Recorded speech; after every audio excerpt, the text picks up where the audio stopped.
Unified 911, anong matutulong namin sa'yo? Anya ti maitulong mi ken kahapon. Anong may tatabang ko sa Unsay imo? akong ikatabang nimo? Ngini makadabang na misal ka no.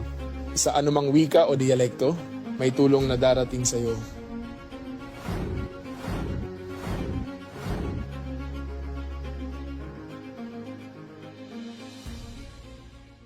Lilingkod sa bawat Pilipino at magbibigay ng tamang impormasyon para sa tahimik at maayos na Pilipinas. Police News Network, alagad ng batas, tagapagtaguyod ng balitang pulis, sandigan ng mamamayan, patnubay ng katotohanan.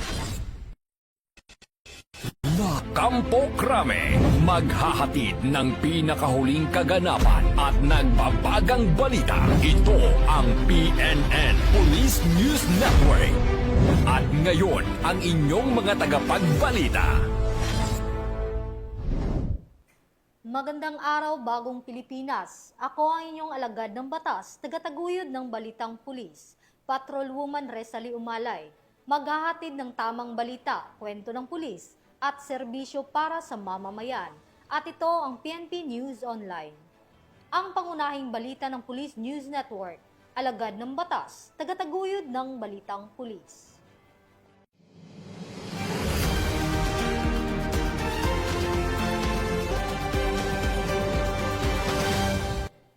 Narito ang mga balitang nakalap ng ating mga PNN correspondents mula Luzon, Visayas at Mindanao.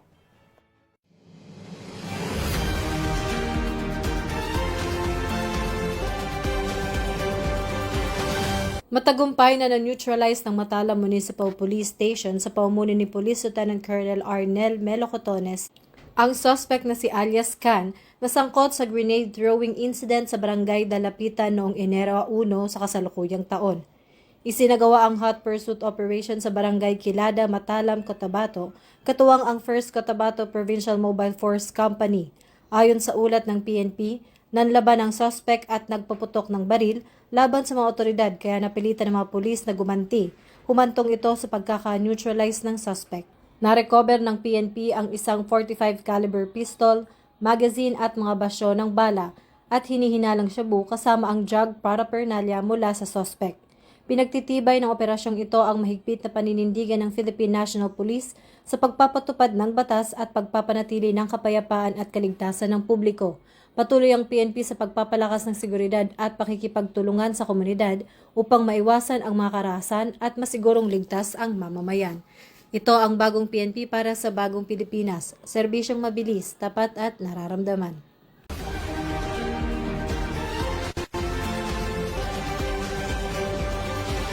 Nakapagtala ng 0 firecracker at pyrotechnic-related injuries ang lalawigan ng Basilan sa pagdiriwang ng bagong taon 2026 ayon sa mga opisyal.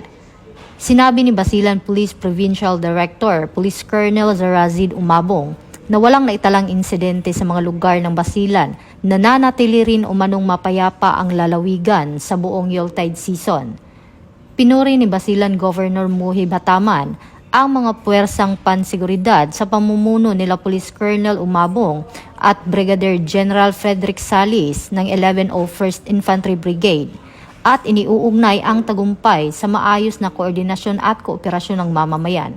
Ito ang bagong PNP para sa bagong Pilipinas, serbisyong mabilis, tapat at nararamdaman.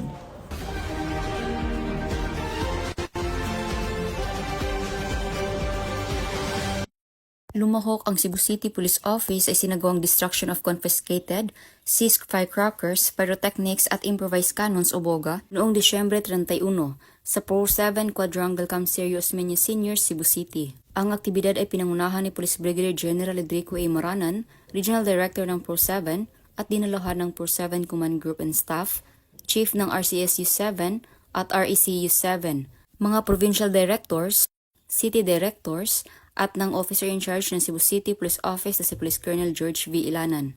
Ang mga nakumpiskang firecrackers at pyrotechnic items na sinira sa naturang seremonya ay nagmula sa iba't ibang city at provincial police offices, bunga na pinaigting na operasyon ng mga istasyon at unit ng pulisya laban sa iligal na pagbebenta ng mga pinagbabawal na paputok, improvised cannons, at pagbebenta ng firecrackers sa mga hindi itinalagang lugar.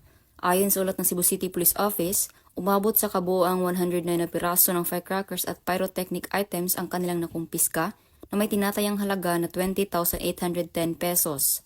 Ang nasabing aktibidad ay muling nagpatibay sa matibay na paninindigan ng pamahalaan sa pagpapanatili ng kaligtasan ng publiko sa pamamagitan ng pagbawa sa mga panganib na dulot ng iligal na firecrackers, lalo na sa tuwing panahon ng Kapaskuhan. Ipinapakita rin ito ang patuloy na pagtutulungan ng mga law enforcement units at katuwang na ahensya ng pagsusulong ng isang ligtas, maayos at firecracker-free na selebrasyon para sa mamamayan. Mula dito sa Central Visayas, ako ang inyong Police News Network Correspondent, Patrolwoman Flora May Azares. Alagad ng batas, tagataguyod ng Balitang Pulis.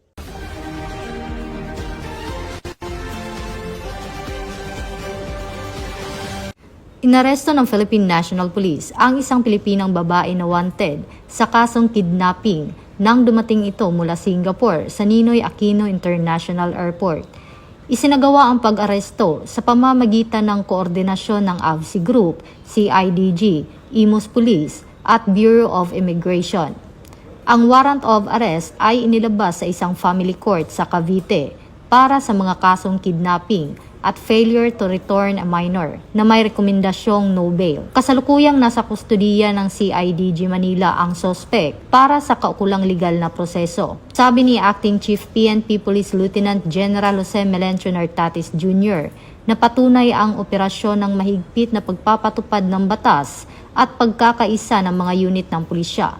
Ito ang bagong PNP para sa bagong Pilipinas, serbisyong mabilis, tapat at nararamdaman.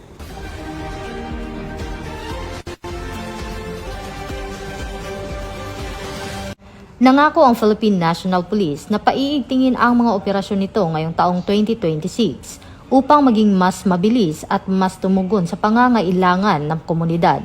Ayon kay Acting Chief PNP Police Lieutenant General Jose Melencio Nartatis Jr., patuloy ding ipapatupad ang mahigpit na integridad, disiplina at pananagutan sa hanay ng kapulisan. Palalakasin din ang ugnayan ng pulisya at komunidad upang mas epektibong mapanatili ang kapayapaan at kaayusan. Binigyang diin din ni Acting Chief PNP Police Lieutenant General Nartatis Jr. ang kahalagaan ng moral at kapakanan ng mga pulis pati ang maayos na responsabling paggamit ng pondo at kagamitan ng PNP. Ito ang bagong PNP para sa bagong Pilipinas, serbisyong mabilis, tapat at nararamdaman.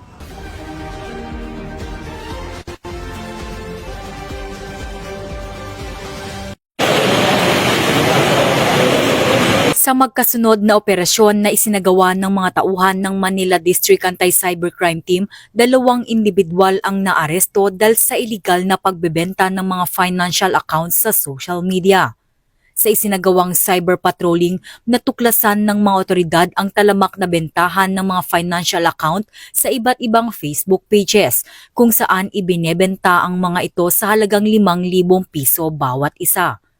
Dahil dito nakipag-ugnayan ang mga otoridad sa mga suspect at nakipagkasundo para sa isang pisikal na transaksyon na nauwi sa kanilang pagkakaaresto.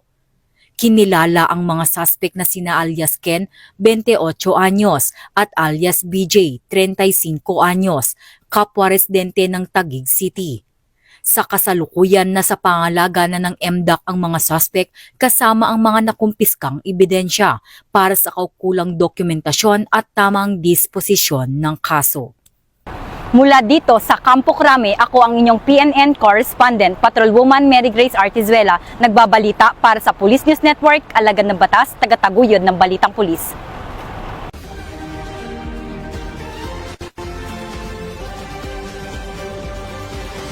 Nadiskubre ng Philippine National Police ang 1.1 bilyong halaga ng smuggled cigarettes sa Batangas City matapos ang isang anti-carnapping operation noong bisperas ng bagong taon.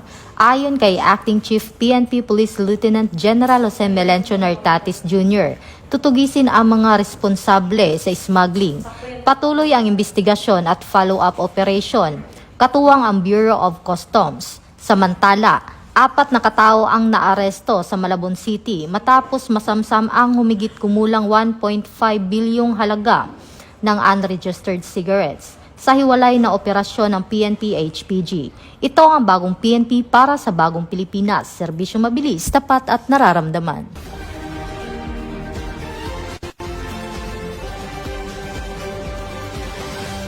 Tatlong individual ang inaresto at higit sa 1.5 bilyong halaga ng hindi rehistradong sigarilyo ang nasamsam ng Philippine National Police sa isang routine patrol sa Malabon noong bisperas ng bagong taon. Nadiskubre ng mga tauhan ng RHPU-NCR at RHPU-3 ang mga kontrabando sa loob ng 18 container sa isang cargo facility matapos tumakas ang dalawang motorcycle rider na walang helmet mula sa police checkpoint. Ayon kay Acting Chief PNP Police Lieutenant General Jose Melencio C. Nartatis Jr., ang operasyon ay patunay ng mas pinaigting na pagbabantay at kampanya ng PNP laban sa smuggling. Binigyang diin niya na ang matagumpay na pagsabat ay malinaw na babala sa mga sindikato at patunay ng patuloy na pagpapatupad ng PNP sa direktiba ng pamahalaan na tiyakin ang kaligtasan ng publiko at sugpuin ang ilegal na kalakalan. Ito ang bagong PNP para sa bagong Pilipinas, serbisyong mabilis, tapat at nararamdaman.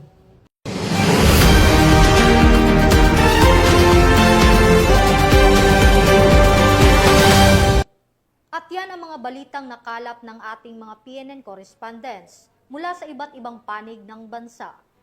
Sa ngalan ng pamunuan ng Philippine National Police, sa pangunguna ni Acting Chief PNP Police Lieutenant General Jose Melencio Nartatis Jr. at sa pamumuno ni President Ferdinand Marcos Jr., kami ay maglilingkod sa bawat Pilipino at magbibigay ng tama at balanseng balita. Ito ang bagong PNP para sa bagong Pilipinas. Serbisyong mabilis, tapat at nararamdaman.